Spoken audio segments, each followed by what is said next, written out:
마늘이 몸에 좋다는 사실은 너무도 잘 알고 계시죠? 그런데 이것과 함께 먹으면 암과 치매에 걸린다니 깜짝 놀라셨나요? 아무리 몸에 좋은 마늘이지만 함께 먹으면 오히려 몸에 독이 되는 음식들도 있습니다. 그리고 마늘은 생마늘, 구운 마늘, 찐마늘, 절인 마늘, 흑마늘 등 먹는 방법이 다양하잖아요. 이렇게 먹는 방법에 따라서도 우리 몸에 주는 효능이 다르답니다. 여기서 잠깐! 마늘 껍질은 대부분 먹지 않고 버리시잖아요. 마늘 껍질 오늘부터 절대 버리지 마시기 바랍니다. 마늘 껍질을 왜 먹어야 하는지, 그리고 어떻게 먹어야 하는지 알려드릴게요. 자, 그럼 마늘과 절대 함께 드시면 안 되는 음식과 마늘과 함께 드시면 좋은 음식, 그리고 마늘과 마늘 껍질의 효능까지 마늘에 대한 모든 것을 알려드릴게요. 마늘은 정말 우리나라 사람들이 좋아하는 식재료인데요. 한국농촌경제연구원이 발표한 자료에 의하면 우리나라 1인당 1년 동안 마늘 소비량이 7kg인데요. 놀라지 마세요. 세계 평균이 0.8kg이랍니다. 우리나라 사람들이 마늘을 정말 많이 먹고 있죠. 마늘을 많이 먹는다는 것, 그만큼 건강한 식단을 먹고 있을 가능성이 높은 건 사실이지만 먹는 방법에 따라 오히려 독이 될 수도 있습니다. 여기서 마늘과 절대 함께 먹으면 안 되는 음식, 첫 번째는 바로 빵입니다. 마늘빵 아시죠? 마늘이 발라져 있어 달콤 쌉싸름한 마늘 맛도 나고 향긋한 향도 좋아 즐겨 먹게 되는데요. 마늘이 있어서 몸에도 좋은 빵이라고 착각하고 즐겨 드실 수 있는데요. 마늘빵은 절대 드시면 안 됩니다. 왜냐하면 빵의 재료인 밀가루는 탄수화물이 주 성분인데요. 밀가루의 고탄수화물은 소화 과정에서 당으로 분해되고 혈당 지수를 급격히 올리게 되며 이때 인슐린의 분비가 과도하게 됩니다. 이런 현상이 반복되게 되면 체내의 인슐린 저항성이 높아지고 췌장을 망가뜨려 당뇨를 유발할 수 있는 것입니다. 그리고 이 당은 몸에 흡수되면서 지방으로 변하고 쉽게 살이 찌게 되어 비만을 야기할 수 있습니다. 밀가루 빵을 만들면 글루텐이라는 단백질이 생성되는데 이 글루텐은 소화불량, 복통, 변비 등 증상을 유발할 수 있습니다. 이뿐만 아니라 글루텐이 몸에 들어오면 장에서 에소루핀이라는 성분이 만들어지게 되는데 이 에소루핀은 중독성이 강해 밀가루 중독을 일으켜 빵 같은 밀가루를 과다 섭취하게 만든다는 것입니다. 마늘이 아무리 좋은 성분으로 항암작용, 항염증 작용을 한다고 해도 마늘빵으로 드신다면 아무 소용이 없는 것입니다. 그러면 마늘은 어떻게 먹어야 마늘의 효능을 극대화할 수 있을까요? 마늘은 생으로 드실 때도 물론 좋지만 익혀서 드실 때 더욱 좋습니다. 몸에 보약이 되는 마늘 먹는 법, 첫 번째는 마늘밥입니다. 국립농업과학원에 따르면 마늘의 S-알리시스테인 함량을 조리법에 따라 조사한 결과 생마늘일 때 S-알리시스테인 함량이 2.77mg 정도 되었고 삶기 시작한 후 30분이 지나면 4.92mg이 되었으며 1시간이 지났을 때 9.16mg으로 생마늘에 비해 무려 4배 이상이 많아진다고 했습니다. 뿐만 아니라 121도의 온도에서 1시간 동안 마늘을 쪘을 때 S-알리시스테인 함량이 50.24mg으로 생마늘보다 18배 정도 높았다고 연구 결과를 발표했습니다. 따라서 마늘을 드실 때는 1시간 이상 끓여서 드시는 것이 좋은데요. 이런 방법이 번거로워 추천드리는 방법이 바로 마늘밥입니다. 밥을 할 때 마늘을 넣는데요. 1인분에 마늘 3, 4알 정도씩 넣어서 밥을 하시면 됩니다. 현미가 있다면 현미를 넣은 마늘밥을 하시면 더욱 좋은데요. 현미 속에는 티아민이라는 성분이 있는데 마늘의 S-알리시스테인과 현미의 알리티아민 두 가지 성분을 모두 섭취하여 항암 효과뿐만 아니라 피로회복, 근육통 완화에도 좋은 밥이 되는 것입니다. 그럼 마늘밥을 하기 위해 마늘을 까고 나면 껍질은 어떻게 하셨나요? 버리셨나요? 오늘부터는 절대 버리지 말기 바랍니다. 마늘에 효능하면 첫 번째로 생각나는 것이 아마도 항암 효과일 거예요. 그런데 마늘 껍질을 통해 엄청난 항암 효과를 누릴 수 있는데요. 우리나라 연구진에서 연구한 결과 마늘 껍질을 70% 에탄올 용매로 반복 추출해서 만든 마늘 껍질 추출물이 암 예방 효과에 탁월한 효능이 있다고 발표되었습니다. 특히 유방암, 위암, 간암, 대장암, 폐암, 세포뿐 아니라 다양한 암세포에 대한 억제 효과가 있다고 했는데요. 그 중에서도 유방암 세포의 증식을 억제하는 데 효과가 가장 높았다고 합니다. 마늘 껍질의 두 번째 효능은 바로 심혈관을 튼튼하게 한다는 것입니다. 마늘 껍질은 마늘 알맹이보다 식이섬유가 4배, 폴리페놀이 7배나 많게 함유되어 있는데요. 식이섬유는 혈관 내에 나쁜 콜레스테롤을 흡착해 몸 밖으로 배출하는 데 도움을 주고, 항산화 성분인 폴리페놀은 콜레스테롤이 산화되는 것을 막아 나쁜 콜레스테롤이 만들어지는 것을 방지하는 데 효능이 있는 아주 중요한 성분입니다. 마늘 껍질에 함유된 알리신 성분은 혈중 지질을 낮춰 콜레스테롤과 중성지방을 낮추는 데 효과적인 성분입니다. 이를 통해 동맥경화를 방지하는 데 도움을 주어 심혈관 질환을 예방하는 데 좋은 성분인 것입니다. 또 마늘 껍질을 말려 분말로 만들어 음식에 넣어 드시면 비만을 막아주는 효과를 볼 수 있는데요. 식이섬유가 풍부해 지방의 흡수를 막고 나쁜 지방을 배출하는 데에도 탁월한 효능이 있습니다. 뿐만 아니라 체내 지방의 대사를 촉진하여 지방 분해가 빠르게 일어나 체지방을 제거하는 데 아주 효과적입니다. 그리고 마늘 껍질 분말로 드시는 방법 말고 차로도 드시는 방법이 있는데요. 마늘차 우리는 법을 알려드릴게요. 마늘 껍질을 깨끗하게 씻어 말린 다음에 기름을 두르지 않은 팬에 마늘 껍질을 넣고 볶아주어 수분을 없애줍니다. 이렇게 하는 이유는 수분을 없애는 것도 있지만 마늘 껍질을 열을 가하게 되면 항산화 성분인 폴리페놀과 플라보노이드 성분이 증가하기 때문입니다. 이렇게 수분을 없앤 마늘 껍질을 냉동실에다 보관하셨다가 드실 때 끓는 물에 소주 반 컵을 넣고 물 1리터, 마늘 껍질 15g 정도 넣고 끓여주시면 됩니다. 이렇게 끓인 마늘 껍질 차를 따뜻하게 드셔도 되고 냉장고에 넣어 시원하게 드셔도 괜찮습니다. 마늘이 몸에 좋다고 해서 꿀에 마늘을 재워 드시는 분 계시잖아요. 물론 꿀마늘이 몸에 좋은 분들도 계시지만 꿀과 마늘은 절대 함께 드시면 안 되는 음식입니다. 식품 비방이라는 문헌에 보면 꿀과 마늘은 함께 먹으면 안 된다라고 적혀 있는데요. 그 이유는 꿀과 마늘은 둘 다 열을 내는 뜨거운 음식이기 때문입니다. 꿀과 마늘을 함께 먹게 되면 체질이 맞지 않는 경우에는 부작용이 클 수 있기 때문입니다. 체질에 맞지 않는 분들이 이 꿀마늘을 드시게 되면 눈의 충혈이 잦아지고 노화가 빨라질 수 있습니다. 돋보기를 빨리 쓸 수 있게 된다는 거죠. 또한 두통이 생기며 피부에도 트러블이 생기는 부작용도 있으니 꼭 기억하시기 바랍니다. 당 섭취에 주의하셔야 하는 당뇨, 고지혈증을 갖고 계신 분들이나 암 환자분들은 절대로 꿀마늘을 드시면 안 됩니다. 그렇다면 마늘을 또 어떻게 드시는 것이 좋을까요? 바로 다양한 쌈채소와 함께 드시는 것을 추천드립니다. 마늘의 매운맛을 내는 알리신 성분이 혈관을 건강하게 하여 암을 예방하고 쌈채소를 통해 다양한 비타민과 무기질을 섭취하며 풍부한 항산화 물질도 섭취해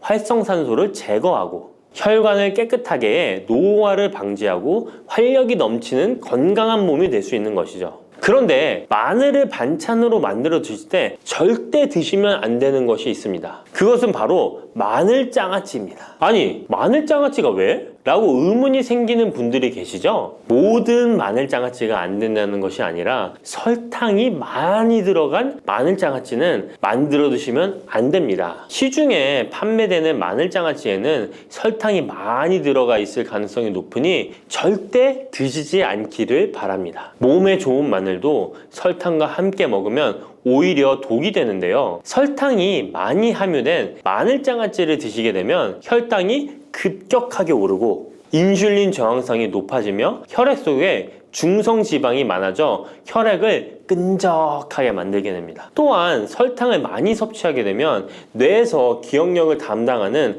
해마의 크기를 줄어들게 해 기억력을 감퇴시키고 나아가 치매를 일으킬 수도 있습니다. 집에서 마늘 장아찌를 담가 드실 때는 설탕을 넣지 말고 건강한 식재료만을 사용하시는 것이, 마늘을 건강하게 드실 수 있는 또 다른 방법은 흑마늘을 추천드립니다. 마늘에 열을 가하면 마늘색이 점점 짙어져 결국 까맣게 변하는 흑마늘이 되는데요. 그 이유는 마늘 속에 있는 당류와 단백질인 아미노산이 반응하여 갈색을 띠는 멜라노이딘 색소가 만들어지기 때문입니다. 이 반응을 마이야르 반응이라고 하죠. 고기를 구우면 빨간색의 고기가 점점 희어지다 갈색으로 변하는 반응과 같은 원리인 것입니다. 이렇게 흑마늘을 만들게 되면 생마늘보다 S알리스테인 성분이 5배가 많아질 뿐만 아니라 새로운 항산화 물질들이 많이 만들어지게 됩니다. 항암 효과가 뛰어난 폴리페놀이 생마늘에 비해 4배 이상 많아지고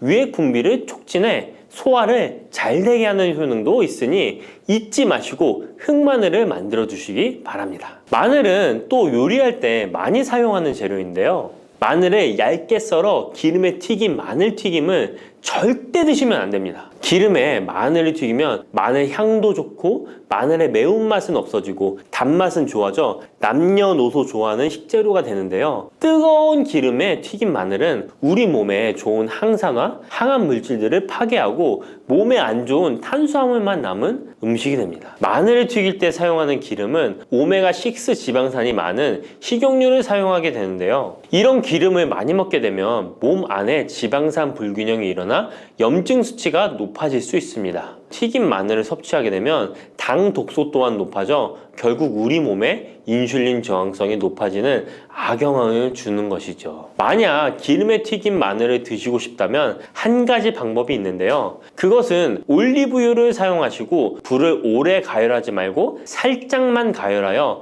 마늘도 튀기듯이 오래 하지 말고 살짝만 익혀서 드시면 향도 좋고 몸에도 좋은 마늘을 드실 수 있습니다. 올리브유를 이용한 마늘을 드시는 방법 하나 더 알려드리겠습니다. 그것은 올리브유에 마늘을 재워 먹는 방법인데요. 먼저 마늘을 끓는 물에 넣어 5분 정도 데쳐주시고요. 소독된 병에 마늘을 담고 올리브유를 가득 담아줍니다. 이때 통후추를 조금 넣어주면 풍미를 더욱 높일 수 있습니다. 올리브유와 마늘이 만나 항산화 성분, 항암 물질이 극대화되어 혈관을 튼튼히 하고 혈전의 생성을 막고 혈류를 원활하게 하여 치매를 예방하고 심장마비와 뇌졸중까지 예방할 수 있는 보약이 되는 것입니다. 이렇게 만든 마늘 올리브유 절임은 반찬으로 드셔도 좋고 생선 요리를 할 때 이 마늘을 으깨어 생선에 발라주면 생선 비린내를 잡아줄 뿐만 아니라 마늘과 올리브유의 풍미가 더해져서 더욱 맛있는 요리가 될 수 있습니다. 이렇게 좋은 마늘도 드실 때 주의하셔야 할 분들이 계신데요. 마늘의 효능 중에 혈전을 제거하고 혈류를 원활하게 하는 효능이 있었잖아요. 이런 효능이 혈액을 묽게 만들기 때문인데요. 와파린, 아스피린 같은 혈전 용해제를 복용하시는 분들이 마늘을 많이 드시게 되면 상처가 났을 때 피가 잘 멈추지 않을 수 있으니 주의하시기 바랍니다. 평소 위염이나 위궤양이 있어서 위가 안 좋으신 분들은 마늘에 알리신 성분이 위 점막을 자극하여 증상이 악화될 수 있으니 주의하시기 바랍니다. 그리고 과민성 대장 증후군이 있는 분들도 마늘을 많이 드시게 되면 복통이 일어날 수 있으니 마늘은 조금만 드시길 바랍니다. 시래기 다들 좋아하시나요? 저는 된장국 중에 시래기를 넣은 시래기 된장국이 제일 맛있더라고요. 겨울철에 자주 먹는 음식 재료인 시래기는 예로부터 한국인의 밥상에 올라온 식재료라 매우 친숙하죠.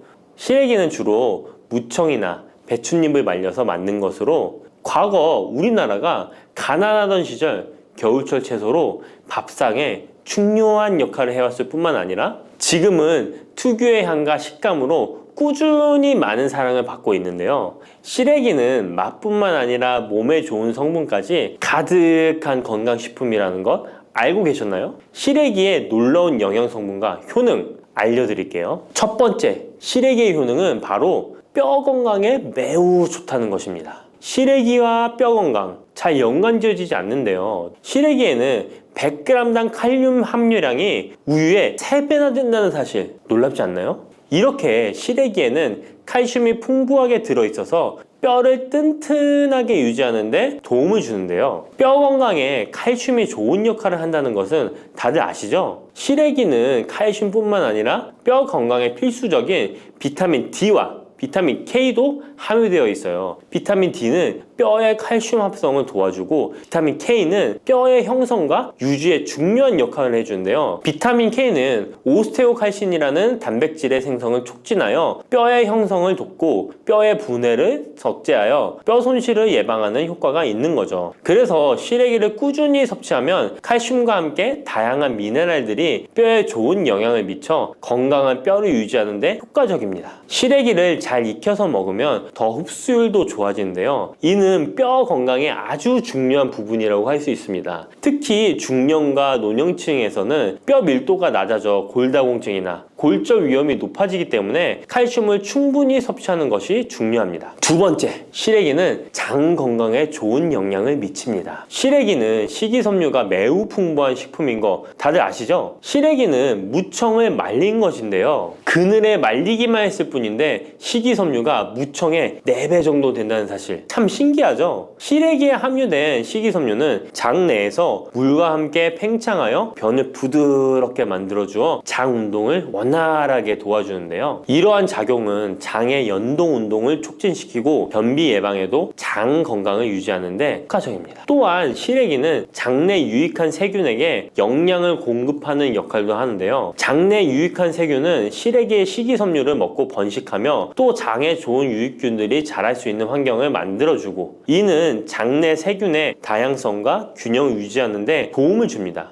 유익균들이 장 건강에 중요한 역할을 하기에 시래기를 섭취함으로써 장의 환경을 개선할 수 있답니다. 이뿐만 아니라 시래기에는 항염증 작용을 하는 폴라보노이드와 폴리페놀 등의 식물 화합물이 함유되어 있는데요. 이러한 식물성 화합물은 체내의 염증을 억제하고 장내 염증을 감소시키는 데 도움을 줄 수 있습니다. 시래기는 장을 건강하게 유지하고 장에서 발생할 수 있는 다양한 질병을 예방하는 데 도움이 될 수 있죠. 장 건강을 생각한다면 이제부터 시래기 꼭 섭취해야겠죠? 시래기의 놀라운 효능 세 번째는 간 해독 능력입니다. 시래기에는 항산화 작용을 하는 비타민 C와 베타카로틴이 들어있어 간 건강에 매우 좋다는 것 알고 계셨나요? 비타민 C는 보통 과일에 많이 함유되어 있다고 생각하실 텐데요. 시래기에도 비타민 C가 풍부하게 함유되어 있습니다. 시래기에 함유되어 있는 비타민 C는 강력한 항산화 작용을 가지고 있어 체내에 유해한 자유 라디칼을 중화시키고 특히 간은 우리 몸의 해독기관으로 해독작용을 잘하려면 항산화 물질이 필요한데 시래기를 섭취하면 이 항산화 성분들이 간의 해독작용을 돕고 간 기능을 강화하는 데 효과를 볼 수 있습니다. 또한 시래기에는 미네랄인 칼륨과 마그네슘도 풍부하게 함유되어 있어 이러한 미네랄은 간 기능을 지원하고 체내 독소를 제거하는 데 도움을 줄 수 있습니다. 간은 알코올이나 지방, 환경적인 유해 물질을 처리하는 중요한 역할을 하기에 시래기를 자주 섭취하는 것이 간 건강에 큰 도움이 될 수 있다는 것 꼭 기억해 주세요. 네 번째 시래기의 효능은 바로 혈관 건강에 좋은 것입니다. 시래기에는 다양한 영양소가 들어있는데 특히 혈압을 안정시키는 데 도움을 줄 수 있는 칼륨이 많이 들어있습니다. 칼륨은 나트륨을 체외로 배출시키는 역할을 하여 혈압을 조절하는 데 도움을 주고 또한 시래기에는 비타민 K도 포함되어 있는데요. 비타민 K는 혈액 응고를 조절하고 혈관을 건강하게 유지하는 데 중요한 역할을 합니다. 고혈압은 혈관 건강에 해로운 영향을 미칠 수 있으므로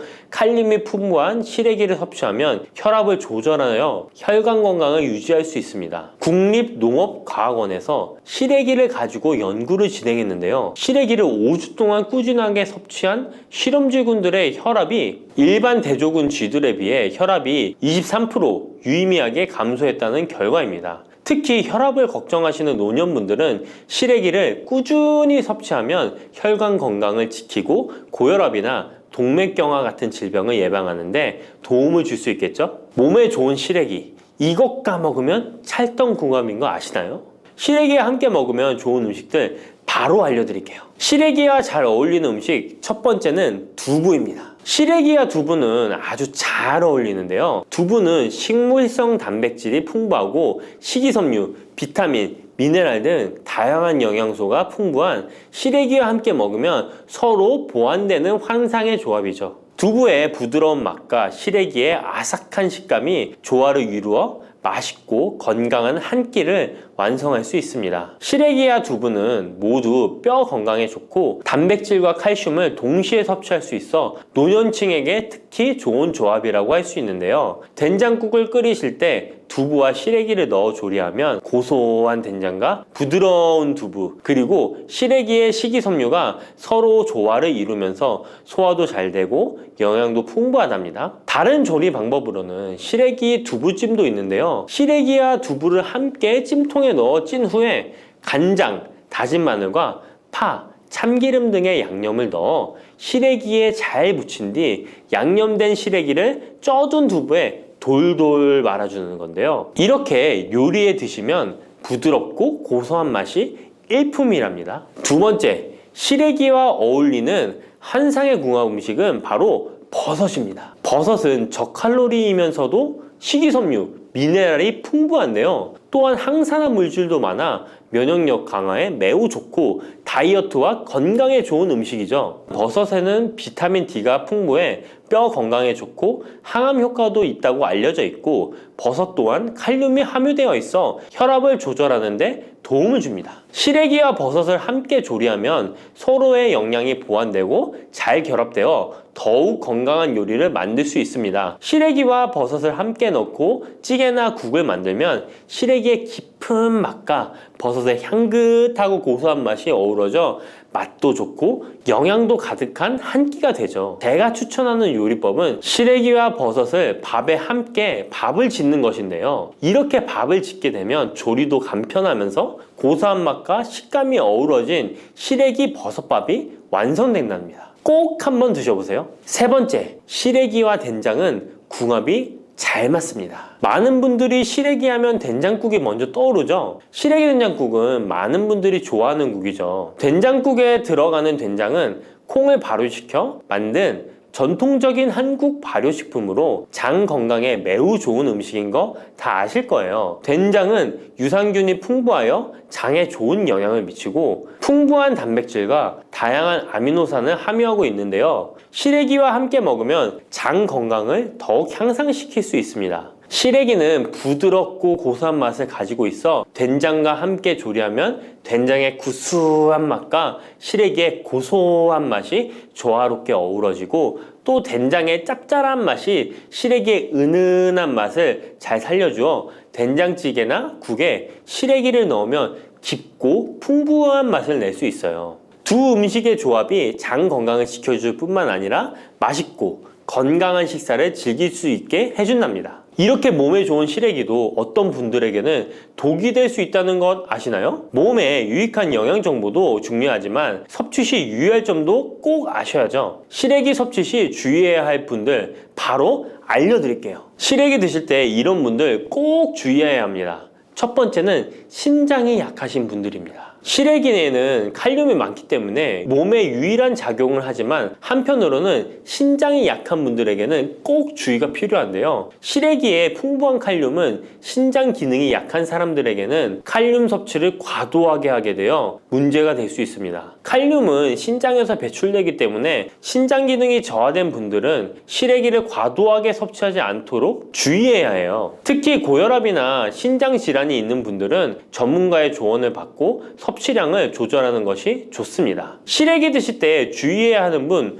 두 번째는 바로 소화기관이 약하신 분들입니다. 시래기는 식이섬유가 풍부한 식품으로 이 역시 몸이 건강한 분들에게는 유익한 성분이지만 소화기관이 약해지신 분들이 과도하게 섭취하게 될 경우 위장에 부담을 줄 수 있어요. 특히 장이 민감한 분들은 식이섬유가 장을 과하게 자극하고 불편하지 않게 하기 위해서 과식하지 않도록 주의하는 것이 좋습니다. 너무 많은 양을 먹으면 배가 불편하거나 소화불량을 일으킬 수 있기 때문에 적당히 섭취하는 것이 중요하다는 것 꼭 유의해 주세요. 쑥 잘못 먹었다가 맹독 때문에 응급실로 실려갈 수 있어요. 얼마 전 시골 마을에서 쑥 때문에 한바탕 큰 소동이 있었는데요. 마을 사람 7명이 쑥을 먹고 응급실에 실려갔던 거예요. 도대체 왜 그들은 응급실에 실려간 걸까요? 봄이면 향긋한 향과 쌉싸름한 맛으로 많이 먹는 쑥이 사실 정말 잘 알고 드셔야 한다는 건데요. 잘못 알고 먹으면 이 마을 사람들처럼 응급실에 실려갈 수 있다는 거예요. 그럼 지금부터 쑥 드실 때 주의할 점, 그리고 쑥을 드시면 안 되는 분들, 쑥과 함께 드시면 안 되는 음식, 쑥의 효능, 쑥과 함께 드시면 보약이 되는 음식에는 어떤 것이 있는지 쑥 건강하게 먹는 방법까지 알려드릴게요. 우리나라에 자라는 쑥의 종류가 40종이 넘고 쑥과 비슷하게 생긴 독초도 있어 채취 시 주의해야 합니다. 먼저 오초라는 독초가 있는데 쑥과 비슷하여 해마다 오초를 섭취하고 병원에 실려오는 환자들이 있습니다. 이 오초는 조선시대에는 사약을 만들 때 사용할 정도로 맹독을 가지고 있습니다. 많이 자랐을 때는 쑥과 어느 정도 구분이 되지만 어린 잎인 새수는 쑥과 너무 비슷해서 이런 사고가 자주 발생하게 됩니다. 그리고 쑥은 아무 데서나 채취해서 드시면 안 되는데요. 그 이유는 바로 중금속 때문입니다. 도심이나 하천, 도로변에서 채취한 쑥에서는 기준치 이상의 발암물질인 중금속이 검출되고 있어 쑥을 채취할 때는 각별히 주의하시고 웬만하면 안전하게 재배하여 판매되는 쑥을 드시는 것을 권장합니다. 또한 쑥 자체에서도 독성이 있어 주의가 필요한데요. 소화기관이 약한 사람이 과하게 섭취할 경우 복통, 설사 등의 문제가 발생할 수 있습니다. 임산부가 쑥을 드시면 자궁수축을 유발하여 조산이나 유산의 위험을 증가시킬 수 있습니다. 쑥의 독성은 봄에 채취할 때보다 여름에 채취한 싹에서 강하게 나타나게 됩니다. 쑥의 독성으로 인해 알레르기를 일으킬 수 있는데 재채기, 콧물, 눈물이 나며 두드러기, 복통의 증상이 나타날 수 있으며 심하면 호흡곤란이 생길 수 있습니다. 평소에 복숭아, 사과, 해바라기 또는 국화와 식물로 인해 알레르기 반응을 일으키는 분들은 특별히 주의하셔야 합니다. 몸에 열이 많은 분들도 쑥을 함부로 드시면 안 됩니다. 쑥이 몸에 좋다고 하여 계피, 대추 또는 각종 야채를 넣어 차를 끓여 드시기도 하고 물 대신 드시거나 쑥즙을 내어 드시는 분들이 계신데요. 평소 몸에 열이 많은 분들은 절대 이렇게 드시면 안 됩니다. 한의학에서 생쑥은 따뜻하고 익힌 쑥은 뜨겁고 매운 성질을 가지고 있는 식물이라고 합니다. 몸에 열이 많은 분들이 쑥을 저렇게 드시면 몸에 지나치게 많은 열이 발생해 특히 가슴과 머리 쪽으로 올라가게 되는데 이 열로 인해 혈압이 올라가고 심장병의 원인이 될 수도 있습니다. 이런 쑥을 드실 때는 함께 먹는 음식도 중요한데요. 절대로 함께 드시면 안 되는 음식은 우유입니다. 요즘 쑥을 이용해 케이크도 만들고 음료로 쑥 라떼 같은 것도 인기가 높은데요. 쑥의 효능들이 우유와 함께 먹으면 전부 사라지게 되는데요. 우유의 카제인 단백질이 쑥에 있는 폴리페놀과 결합하여 몸에 흡수되지 않고 배출되도록 만들기 때문입니다. 따라서 아무리 좋은 쑥도 우유와 함께 드시면 전혀 소용이 없다니 정말 아쉽죠. 이때 한 가지 방법이 있습니다. 우유 대신 아몬드유나 오트밀 같은 대체유를 사용하시면 이런 문제는 바로 해결이 가능해요. 그렇다면 쑥은 이렇게 주의할 점만 있을까요? 당연히 쑥에는 우리 몸에 좋은 효능들이 많은데요. 쑥의 효능 4가지 바로 알아볼게요. 첫 번째, 쑥의 효능은 염증 제거에 탁월한 효능을 발휘합니다. 쑥은 예로부터 약초로 많이 사용되어 왔고 현대 한의학에서도 쑥은 약재로 많이 사용하고 있습니다. 특히 쑥은 민간요법으로 상처에 붙여 감염을 방지하거나 혈관 내의 염증을 제거하는 데 사용되었는데요. 이러한 쑥의 사용법은 과학적으로도 올바른 방법으로 인정되고 있습니다. 이러한 항염증 효능은 쑥에 함유된 타닌 성분 때문인데요. 타닌은 몸속에 유해물질을 배출하는 데 도움을 주며 쑥 특유의 떫은 맛을 내는 역할도 하지만 항염, 항알러지 작용으로 아토피와 같은 알러지 체질을 개선하는 데 도움을 주기도 합니다. 그리고 혈액 정화 작용을 해주는 클로로필 성분이 풍부하여 혈관 내에 나쁜 콜레스테롤을 흡착하여 배출해 주어 혈액순환을 원활하게 해줍니다. 이뿐 아니라 클로로필은 혈액 내에 해로운 병균을 제거해주는 백혈구의 수를 늘려 염증을 억제하는 데 탁월한 효능을 발휘해줍니다. 두 번째 쑥의 효능은 당뇨 개선에 탁월합니다. 쑥에는 이눌린이라는 수용성 식이섬유가 풍부한데요. 이 성분은 장에서 포도당의 흡수를 느리게 만들어 식후의 혈당이 급격히 오르는 것을 예방해 줍니다. 건강한 성인을 대상으로 한 최근의 한 연구에서는 이들이 쑥 추출물을 먹고 난 후에 식후 혈당이 눈에 띄게 낮아진 결과를 확인할 수 있었습니다. 그리고 클로로겐산이라는 성분이 많아 간에서는 포도당의 합성을 억제하고 근육에서는 포도당의 이용을 촉진해서 혈당 조절에 큰 역할을 해준답니다. 실제 연구에서도 클로로겐산은 공복 혈당과 당화혈색소가 크게 낮아지고 인슐린 감수성이 높아진 사실도 밝혀졌습니다. 그런데 이 두 가지 성분보다도 훨씬 더 중요한 것이 있는데요. 그것은 바로 시네올입니다. 시네올이 혈당 조절에 결정적인 역할을 하는데요. 췌장의 베타세포를 자극하여 인슐린 분비를 촉진시키며 말초 조직에서는 인슐린 감수성을 높이는 역할을 합니다. 시네올 말고도 쑥에는 이눌린, 클로로겐산, 폴리페놀 등 여러 생리활성 물질들이 복합적으로 작용해서 당뇨를 개선하는 효과를 나타내는 것이랍니다. 세 번째 쑥의 효능은 몸을 따뜻하게 해주는 역할입니다. 당뇨 개선에도 도움을 주는 시네올은 특유의 향을 내며 몸을 따뜻하게 해주는 효과가 있습니다. 시네올은 혈액순환을 촉진하고 면역력을 강화하는 데 도움을 주는데요. 특히 손발이 찬 수족냉증을 개선하는 데 효과적이며 신진대사를 원활하게 해주어 생리통, 생리불순 등의 여성 질환을 완화시키는 데에 큰 역할을 해줍니다. 쑥의 따뜻한 성질이 혈액순환을 촉진시키고 자궁의 기능을 강화해주기 때문이랍니다. 네 번째 쑥의 효능은 장을 건강하게 하여 변비를 예방하고 소화불량을 해결하는 데 도움을 주는 것입니다. 쑥에는 시금치보다 무려 3배나 많은 식이섬유를 가지고 있어 장 운동을 촉진하고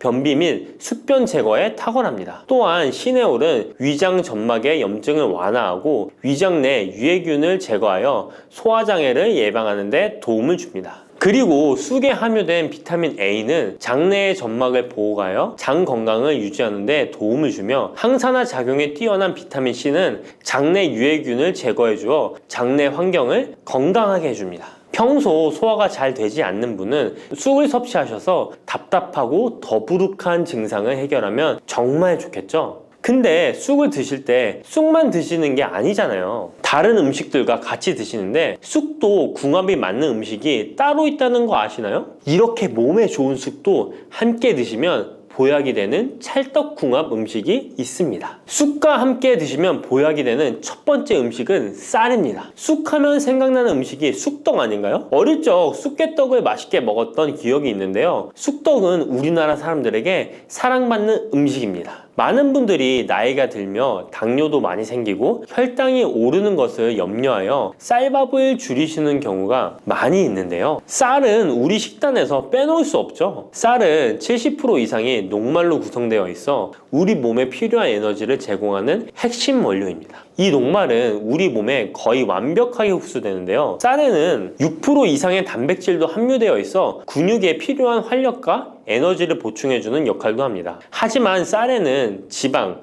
식이섬유, 미네랄, 비타민이 다소 부족하다는 단점이 있는데 쑥과 함께 드시면 이런 문제는 바로 해결됩니다. 쑥은 칼슘이 풍부하여 뼈를 튼튼하게 할 뿐만 아니라 많은 비타민을 갖고 있어 쌀의 부족함을 채워줍니다. 두 번째, 쑥과 함께 드시면 보약이 되는 음식은 브로콜리입니다. 쑥과 브로콜리를 함께 드시면 염증과 항암에 놀라운 효능을 갖게 되는데요. 브로콜리는 건강에 좋은 채소라는 사실은 이미 잘 알고 계실 거예요. 그런데 쑥과 함께 드시면 그 효과는 폭발적으로 향상되는데요.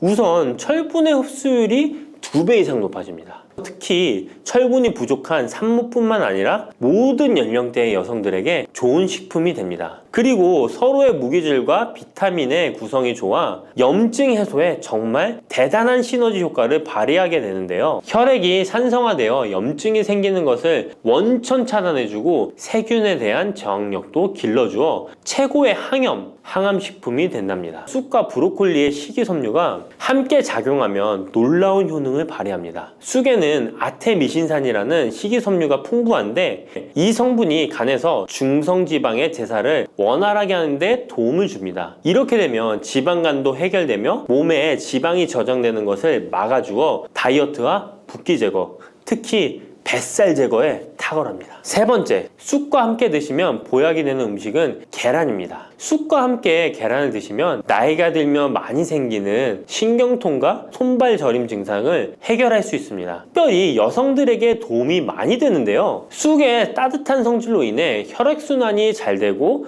몸의 붓기와 독소를 제거해주는 효과가 좋아 신경통, 저림 같은 증상을 진정시키는데 놀라운 효능을 발휘하는 것입니다. 계란의 단백질과 쑥이 만나 근육을 단단하게 만들어줍니다. 계란에는 단백질과 항산화 성분이 풍부하지만 비타민 C가 부족한데 쑥에 많은 비타민 C가 있어 계란의 부족한 부분을 채워줍니다. 쑥의 칼륨과 미네랄은 혈액 속에서 세포의 균형을 지켜주고 폐를 정화하여 폐 질환도 완화시켜줍니다. 또한 골다공증과 같은 뼈 질환을 예방해주기도 합니다. 그리고 쑥과 계란을 함께 드시면 뇌 건강에도 좋은데요. 계란의 콜린과 쑥의 비타민이 함께 기억력과 인지 능력을 향상시켜주고 뇌세포를 보호하여 치매를 예방해줍니다. 네 번째, 쑥과 함께 드시면 보약이 되는 음식은 콩나물입니다. 콩나물과 쑥은 식이섬유와 필수 아미노산이 풍부하여 소화 기능을 강화시키는데 탁월한 시너지를 발휘합니다. 콩나물에는 다양한 비타민과 미네랄이 풍부하여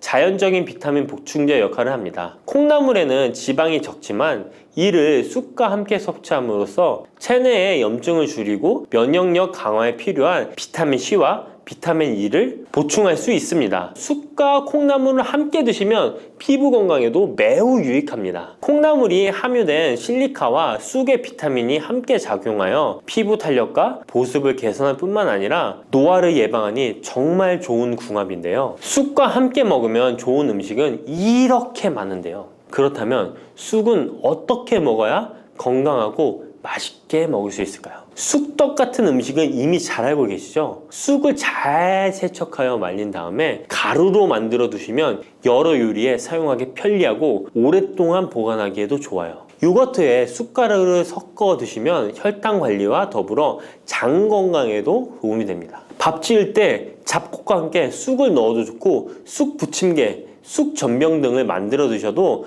맛과 향이 좋습니다. 계란물에 쑥가루를 넣어 계란말이를 해 드셔도 되고 계란찜이나 계란국에 쑥을 넣어 드셔도 됩니다. 계란찜이나 계란말이를 만들 때 브로콜리까지 넣어 드시면 건강에 더욱 좋은 음식이 된답니다. 팥을 이렇게 드시면 당뇨 사라지고 뱃살 쏙 빠져요. 여러분, 겨울에 동지가 되면 우리가 무엇을 먹나요? 바로 팥죽이죠. 또 겨울 간식으로 이 팥이 들어간 붕어빵, 호빵 같은 간식도 자주 먹는데요. 이 팥과 함께 먹으면 보약과 같은 효과를 만들 수 있는 식품들도 있고 또 잘못 먹으면 오히려 건강에 마이너스가 되는 음식도 있습니다. 그래서 오늘은 이 팥의 효능 8가지와 드실 때 주의할 점, 그리고 함께 드시면 좋은 음식 4가지에 대해 알려드리겠습니다. 팥하면 생각나는 음식이 있으신가요? 저는 사람들이 평소에 팥을 많이 안 먹는다고 생각했는데 의외로 팥이 들어간 음식이 많이 있더라고요. 대표적인 음식은 시루떡이 있고요. 겨울에 간식으로 많이 먹는 붕어빵, 또 제과점에서 사 먹는 빵들에도 팥이 많이 들어있습니다. 여름엔 팥빙수도 많이 먹고요. 겨울엔 팥죽도 종종 먹게 됩니다. 자, 이런 팥 요리를 집에서 해먹는 경우도 많은데 팥을 집에서 직접 삶을 때 혹시 소다를 넣고 삶는 분들 많으시지 않나요? 팥을 삶을 때 소다를 넣게 되면 팥의 색상이 더욱 선명해지고 팥을 더욱 부드럽게 해주어 팥을 삶는데 걸리는 시간을 단축시켜주기 때문인데요. 하지만 앞으로는 절대 소다를 사용하시지 마시기 바랍니다. 그 이유는 소다를 넣고 팥을 삶게 되면 팥의 영양소가 파괴돼서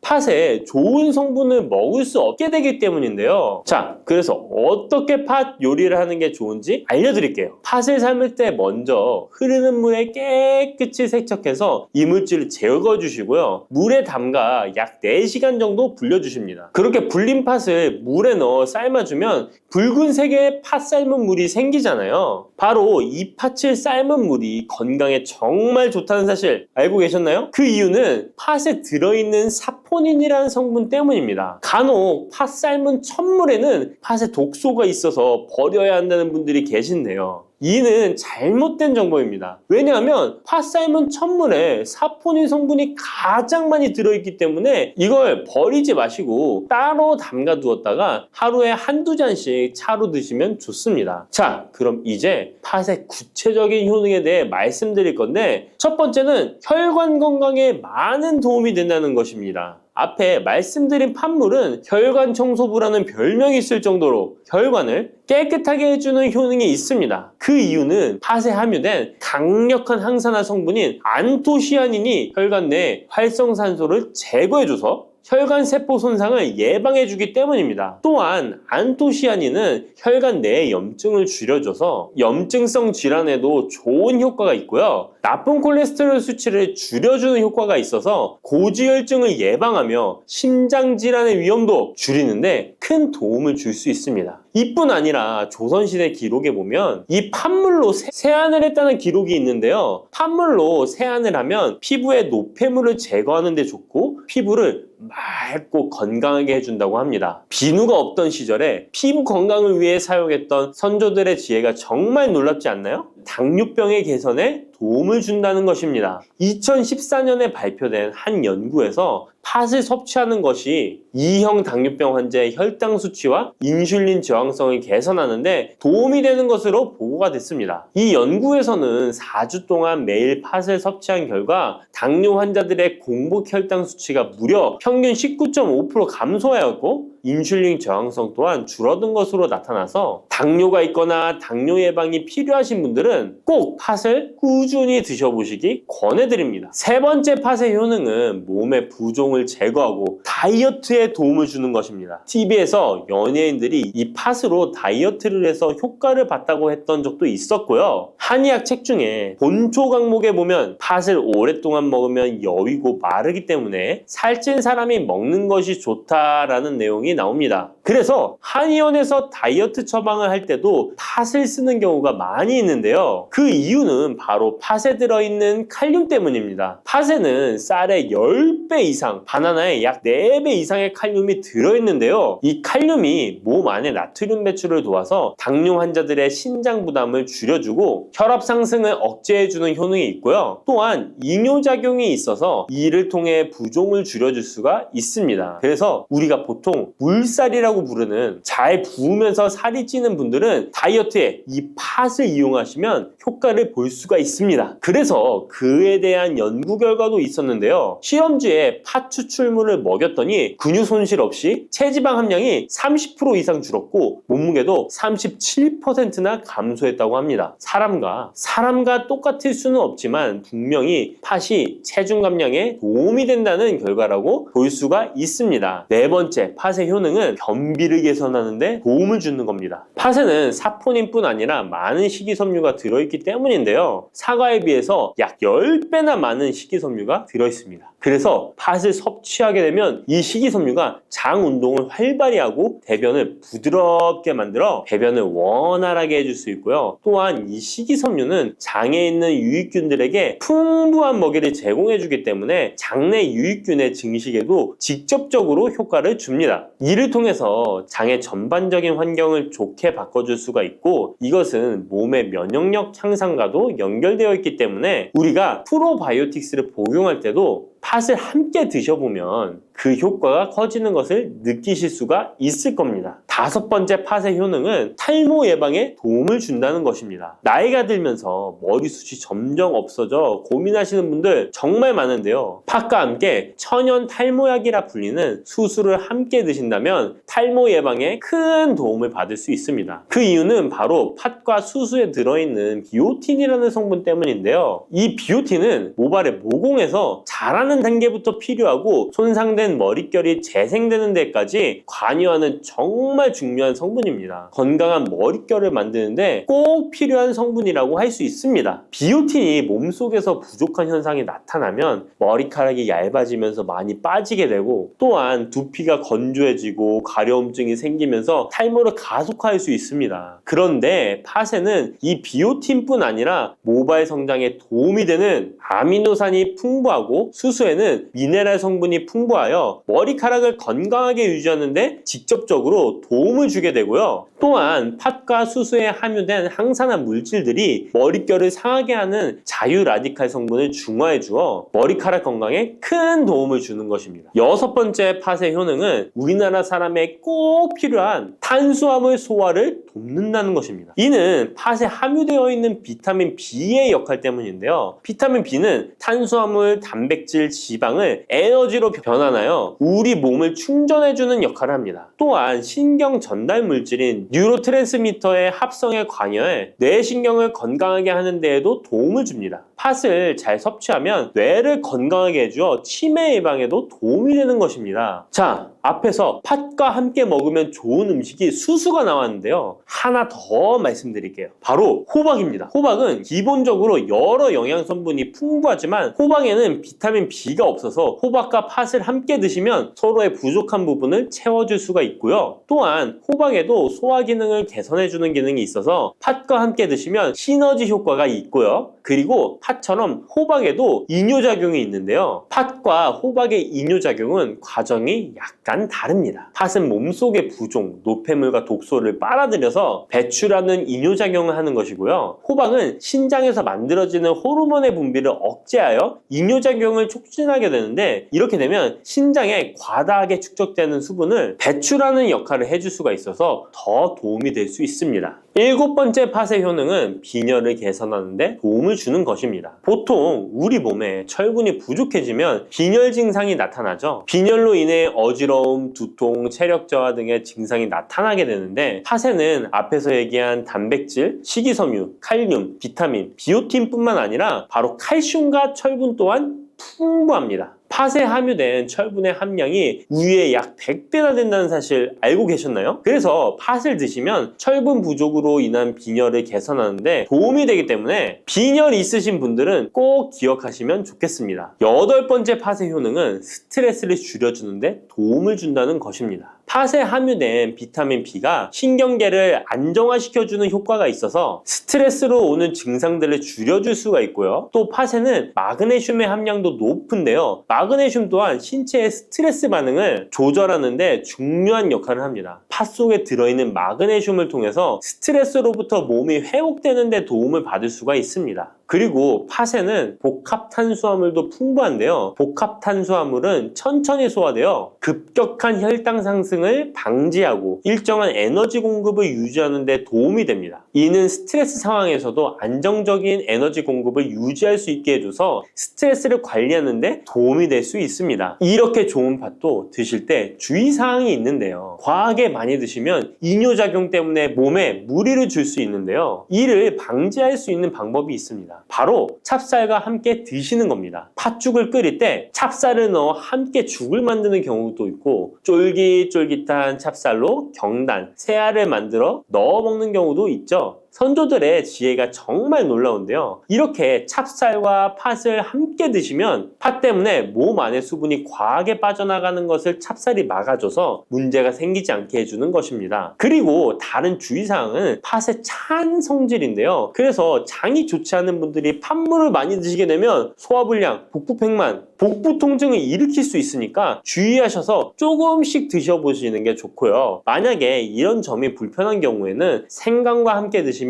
그 불편함을 줄일 수가 있습니다. 생강의 따뜻한 기운이 팥의 차가운 기운을 중화시켜줘서 장에 무리를 덜 주게 되고요. 그리고 팥에는 항암 효과가 뛰어난 안토시아닌이 풍부한데, 생강에도 생강의 매운맛을 내는 진저롤과 쇼가올 성분이 몸속의 발암물질을 제거해주는 효과가 있어서 함께 드시면 상승 효과를 볼 수가 있습니다. 그리고 이때 생강을 쪄서 말려서 드시면 이런 효과가 약 10배 정도 증가된다고 하니까 꼭 기억하시면 좋겠습니다.